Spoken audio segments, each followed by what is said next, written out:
guys, gals, and non-binary pals, it's DMG and welcome back to World of Tanks Blitz, and today I have mastery gameplay for you in the Cruel Twist. This is the Blackdog. Now, I actually took a long time to get this footage. I swear to God, idiot teams. And what I mean by that is, there's this one match on Fort Despair, and this is just one example out of, let's say, 6-7 losses in a row, where everyone calls one side and we all go one side, right? It's the medium side on Fort Despair. And then they all just sit in the bushes, and then the IS heavy tank on our team, who is sitting in the bushes with our 2 tank destroyers, says, "Idiot team." Like, are you serious? I swear to God, if I get those people one more time, I am going to throw something. But on to the gameplay. We are on Winter Malinovka, and I want to go to the lake. Now, while this side of the lake is not very good for spotting, as the incline is not as flat, I am still able to get a shot off into that Panther 2. So now it's just a game of trying to make a decision and isolate targets, because I see them capping C, so that at least means at least one of them is on C. So now that one of our tanks gets taken out, we are at a disadvantage, and I need to make use of these fantastic HE rounds that the Blackdog has. Now I roll about 300 twice on the Nomad, and the T-43 is going to want a piece of me, and while he does put a shot into me, I make an intelligent trade and trade 300 for 200, roughly. Now, the T-43 is going to get smart again. I'm going to put another HE round into him, but unfortunately roll low. I probably should have gone for an AP round, as the T-43 does have decent side armor.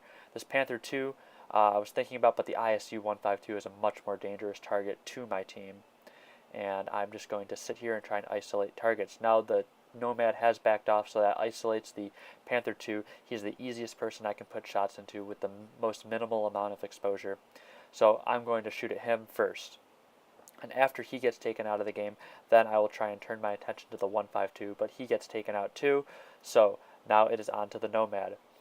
Now the Nomad has extremely weak armor, so now I'm going to load some more HE, see if I can buff out my DPM and my Alpha. So it'll make it so easy. He is easily a 1-roll now, so I can switch back to AP and quite handily finish him off. Now this IS-3 is quite difficult. I'm going to try for some heat shells, despite there being spaced armor and some fence in front of him. Luckily I hit the shot, and I will try it again. Will I hit this? Yes. Luckily I do hit another one, even if it is on the side of the IS-3 where the tracks are. I was thinking about firing AP, but I think the pros of firing heat and having that extra penetration are worth the amount of track armor that he has to bounce my shell. So now I tried to get into that Tiger 2, but the IS is in the cap circle or near the cap circle, and I am unable to flank him, so I immediately drive back to this house, seeing if I can get cover.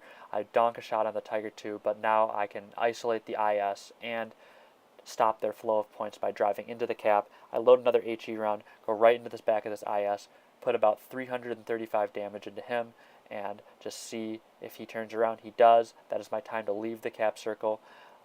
I do get kind of stuck in this moment, and I immediately back up to try and stay out of the aim circle of his gun, and now it is just cleanup work. Will I get the final shot on this IS-3? I do, and that is the game. That is quite the action-packed little sequence for about 4 minutes and 7 seconds. However, it is a very, very healthy damage game. We end up with about 4,200 damage and a mastery badge with 4 destroyed for our efforts. Now, if you really enjoyed that content, please slap that like button and subscribe for more, and if you didn't, please leave your constructive criticism in the comments.